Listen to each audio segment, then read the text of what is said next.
Ultimo step per i lavoratori ODA, a fronte della promessa del pagamento di 4 mensilità relativi al 2024, dunque novembre, dicembre e tredicesima, si sono presentati esclusivamente 3 mensilità.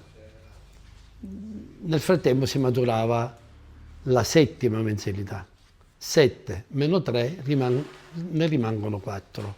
Stiamo andando verso la fine di maggio, il che vuol dire che verrà maturata la 5ª mensilità.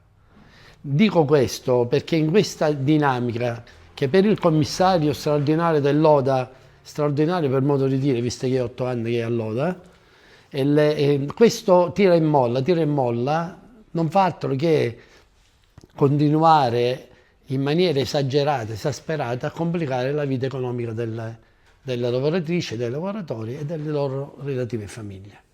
E io aggiungerei anche dell'utenza, perché chi ha problemi del genere non può dare, al di là della propria umanità, disponibilità e di ricerca di dedicarsi agli altri, non può avere una partecipazione piena, diretta, consapevole, libera e creativa nell'attività che deve dare.